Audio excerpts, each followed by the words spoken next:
expansion and experimentation.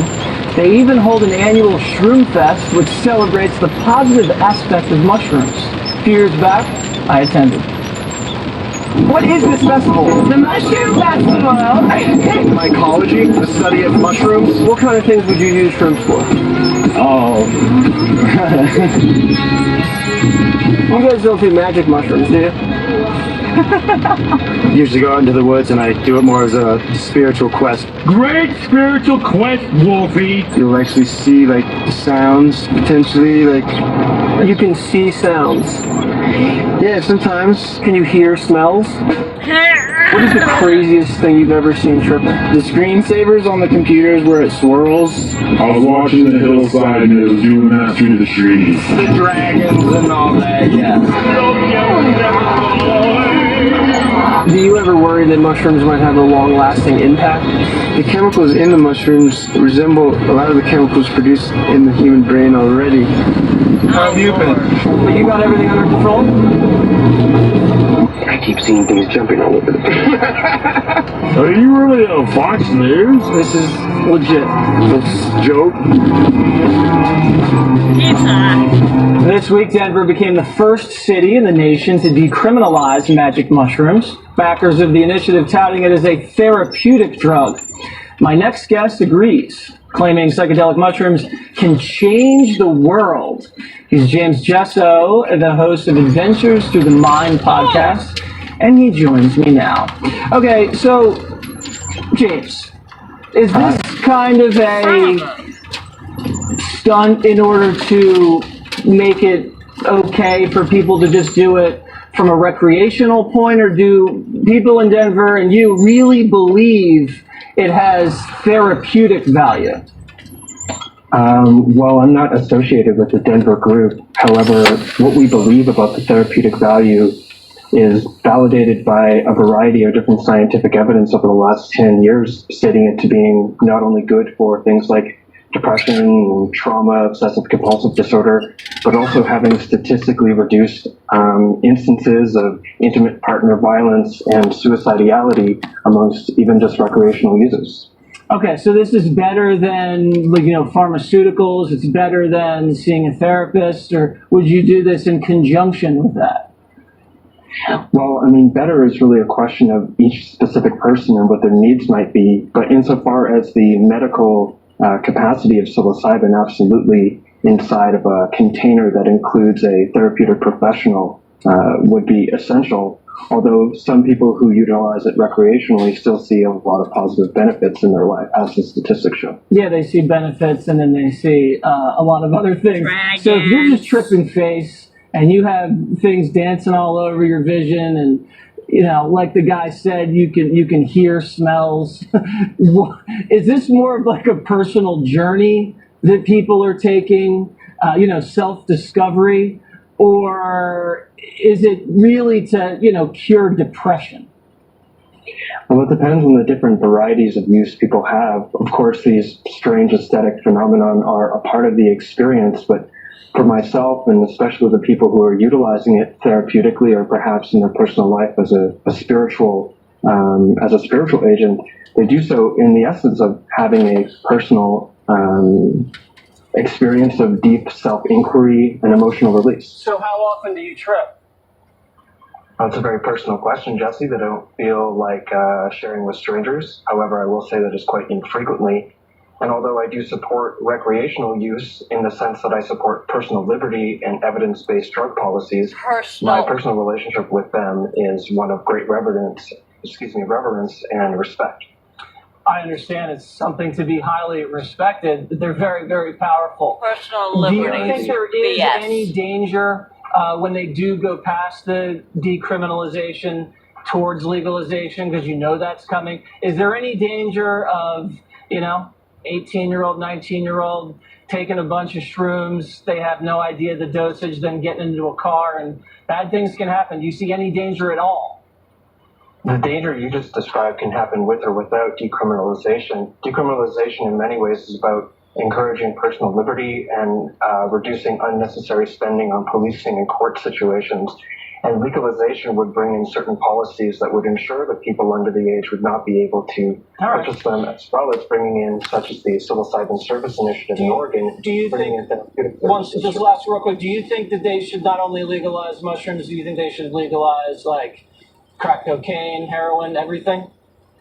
I believe we should look at the evidence as to what works and what doesn't for our society and the challenges that we're facing right now insofar as drug addiction and neighborhood violence, and make decisions based off that evidence. All right.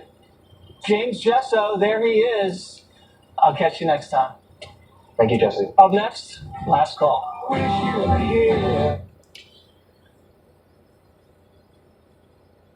Yeah, there's going to be people that are going to do mushrooms, be going down the road, like at night, going down the road, and all of a sudden the damn bridge is going to turn into a mouth coming to eat them, and they're going to get into an accident, cause a massive accident, kill innocent people.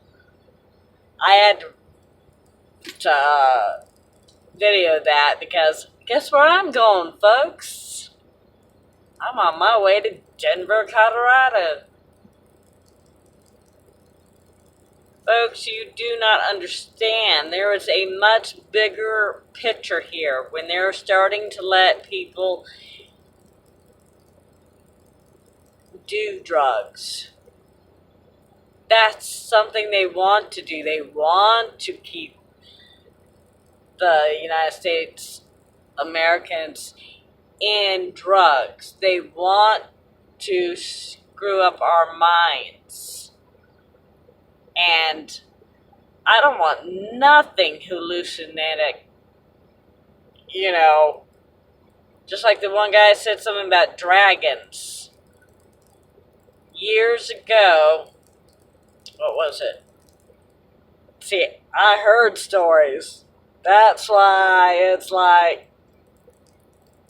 I asked people, why do you do a drug that, there was this one girl, guys, seen a spider on the wall, freaked out, and I guess when they turned their head so quickly, said the whole room was covered in spiders. And they went out screaming. One of my other friends said that they sat there one time. The one reason why they stopped doing the drug is because they sat there one time watching TV. They were at a party. Sat there watching TV. All of a sudden, the TV turned into a monster and just, started telling, I'm going to kill you. I'm going to kill you. I'm going to kill you. Freaked him out. He went out on the balcony. He had shut, I guess, the glass door. Out on the balcony. He turned around. One of his friends was coming out to see if he was okay because he knew he had taken, I don't know if it was mushrooms or acid, taken the drug, wanted to check him out. He said that he turned around and his friend's face was melting off of him. And he said his friend had a Grim Reaper icicle coming at him. And he flipped out.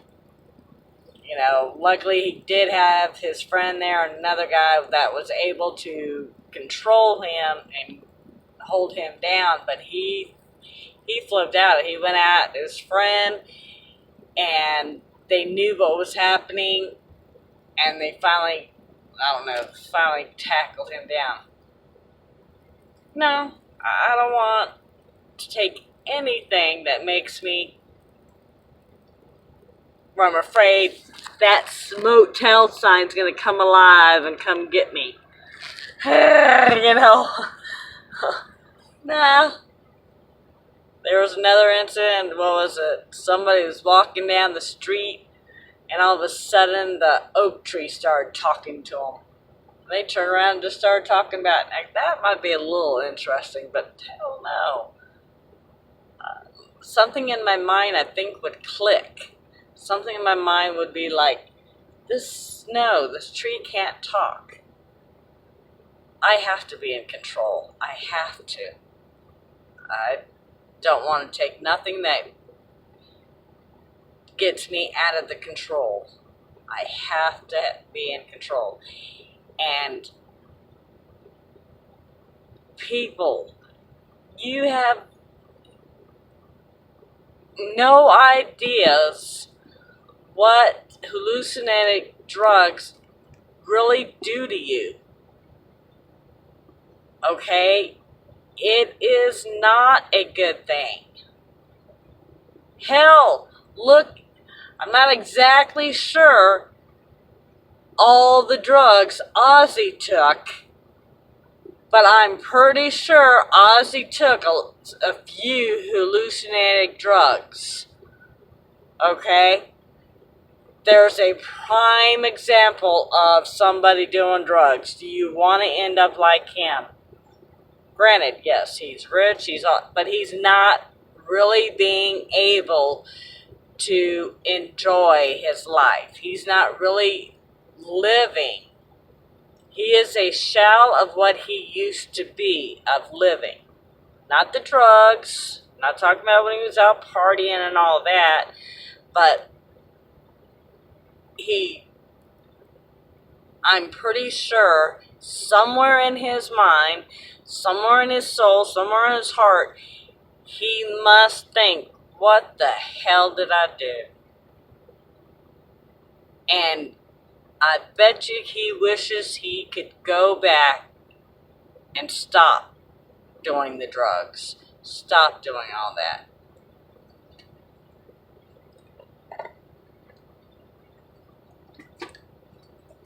That's all you really need to look at, is somebody like that. You know, go to the places where people really have flipped out. You want to talk about mental health? Those kind of drugs will really mentally screw you up. I mean, that is screwing with your mind, your brain, your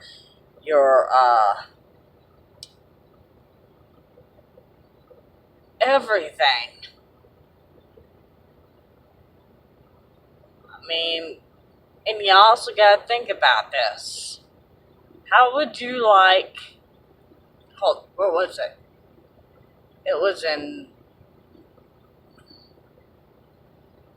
1993, 4. They had something up in Portland, Oregon. It might be mushroom, but people were drinking tea. I guess it was mushroom tea. And there were several people that had gotten sick, had too much. There's a few people that, one person woke up and thought they seen dead bodies all over the place. They got up, tripped over a few people, and I guess a couple people rose up, said, hey, and the person thought it was a dead body.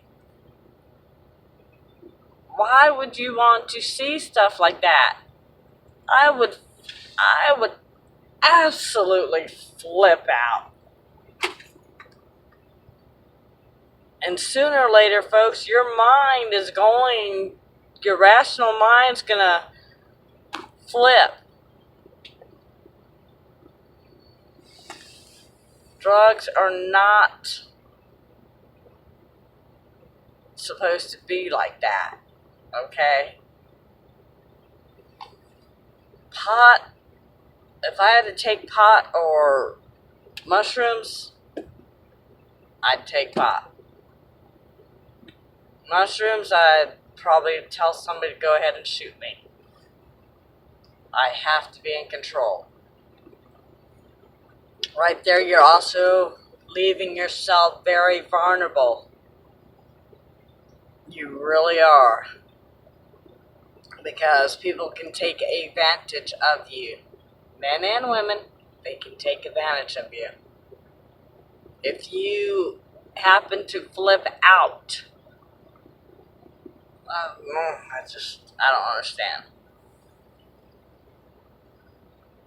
Don't take mushrooms. If you want to smoke pot, I think pot is a lot safer.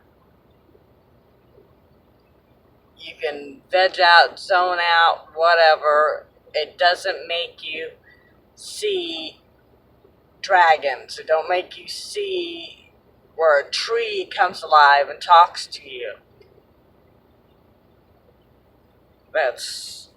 They're screwing up, really.